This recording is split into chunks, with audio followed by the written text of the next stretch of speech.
రాజ్యం తెచ్చినాం, ఇందిరమ్మ రాజ్యం తెచ్చినాం, ఇందిరమ్మ పాలన తెచ్చినాం అంటే మరి ఇందిరమ్మ పాలన గుర్తు చేయాలి కదా సార్.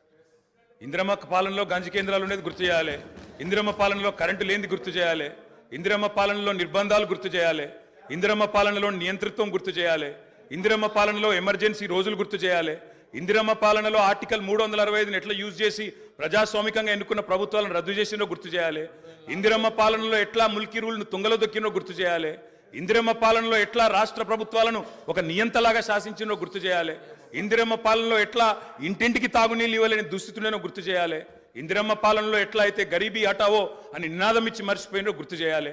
రాజశేఖర రెడ్డి గారిని గుర్తు చేసుకున్నప్పుడు, కిరణ్ కుమార్ రెడ్డి గారిని గుర్తు చేసుకున్నప్పుడు వారు తప్పకుండా మేము కూడా అన్ని చెప్పాలి కదా సార్. పోతిరెడ్డి పాడు పొక్కదవి నీళ్లు తీసుకుపోతుంటే హారతులు పట్టిన వాళ్ళ సంగతి చెప్పాలా, హంద్రీనివాకు హారతులు పట్టిన వాళ్ళ సంగతి చెప్పాలా, తెలంగాణకు అన్యాయం చేసిన ప్రతి ఒక్కరి సంగతి చెప్పాలా. కేవలం సెలెక్టివ్గా తలుచుకుంటాం, ఇందిరమ్మ పేరు అవసరం వచ్చినప్పుడు తలుచుకుంటాం, లేకపోతే తలుచుకోమంటే ఎట్లుంటుంది అధ్యక్ష. కాబట్టి తప్పకుండా చెప్పాలా.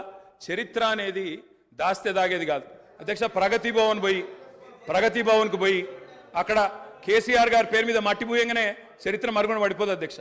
తప్పకుండా వాస్తవాలుగానే ఉంటాయి.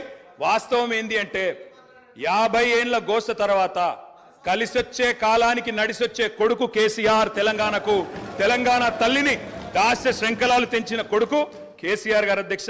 ఇవాళ వారు మాట్లాడినారు, గవర్నర్ గారు మార్పు మొదలైంది, నిర్బంధం పోయింది అన్నారు. అవును అధ్యక్ష, మార్పు మొదలైంది, నిర్బంధం పోయింది. ఎప్పుడు పోయింది అధ్యక్ష నిర్బంధం? జూన్ 2, 2014 నాడు దాస్య శృంఖలాల నుంచి శ్రీశ్రీ గారు చెప్పినారు అధ్యక్ష, బానిసకొక బానిస అని. దరిద్రం ఏంటంటే అధ్యక్ష, దరిద్రం ఏంటంటే గతంలో మనల్ని పీడించిన వాళ్ళు పోయినారు, కానీ వాళ్ళ పేర్లు తలుచుకునే వాళ్ళు ఇంకా అక్కడే ఉన్నారు అధ్యక్ష. అది బానిసకొక బానిస అంటే కదా అధ్యక్ష. ఇంకొక మాట మీరు లెక్క రాసుకోవాలి. మీరు సహేతుకంగా విశ్లేషించి సలహాలు సూచనలు ఇస్తారు.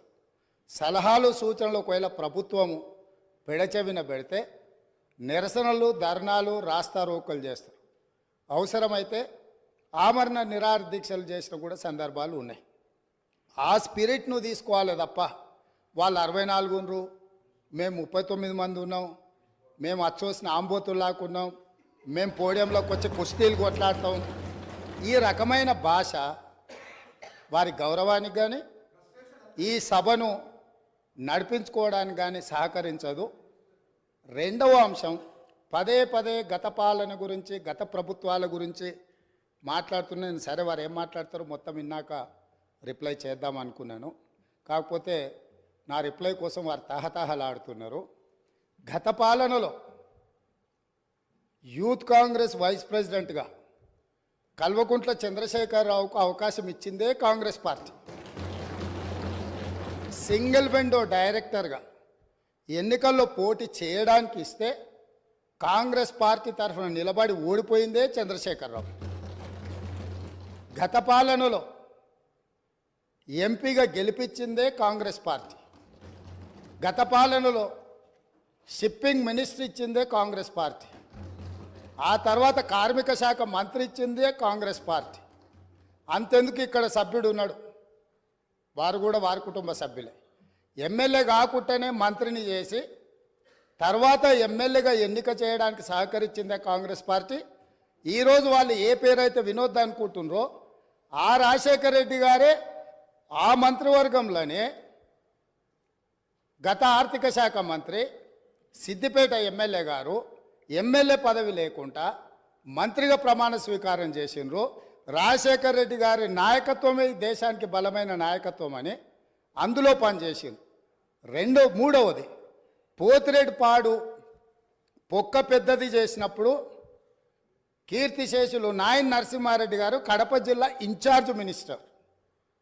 ఆ రోజు కొట్లాడింది పోతిరెడ్డిపాడు మీద కీర్తిశేషులు పి జనార్దన్ రెడ్డి గారు.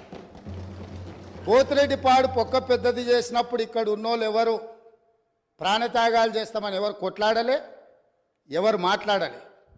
సొంత పార్టీ, సొంత ప్రభుత్వం ఉన్న తెలంగాణ ప్రజల హక్కులను భంగం కలిగించొద్దు, కృష్ణానది జలాలలో మా వాటా మాకు ఉండాలి, మా వాటాను ఎవరు తీసుకెళ్ళినా మేము ఒప్పుకోమని కొట్లాడింది ఆనాటి నాయకుడు పి జనార్దన్ రెడ్డి గారు మాట్లాడినారు తప్ప వీళ్ళు కాదు.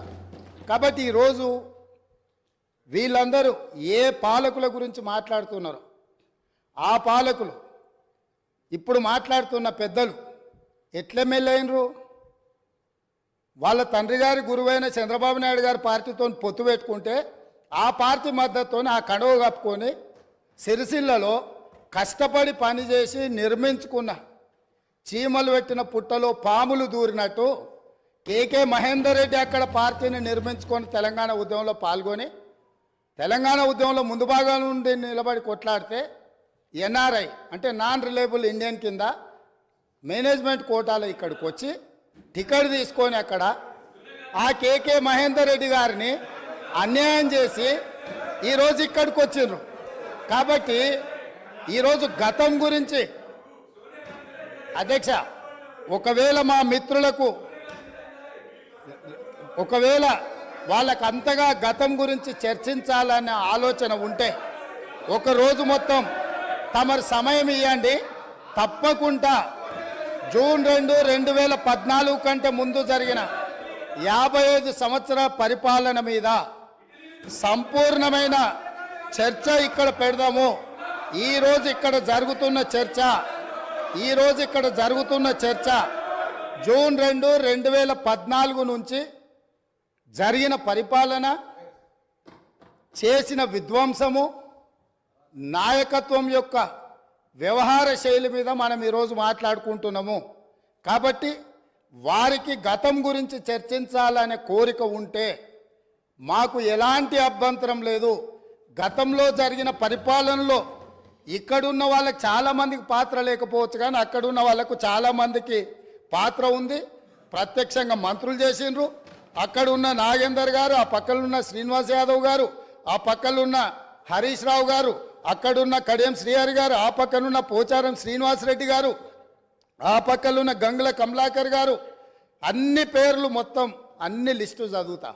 వీళ్ళందరూ కూడా ఈరోజు వారు ఏదైతే పాపాలు జరిగినాయి అంటుండ్రో ఆ పాపాలలో సంపూర్ణమైన భాగస్వామ్యం వాళ్ళదే ఉన్నది.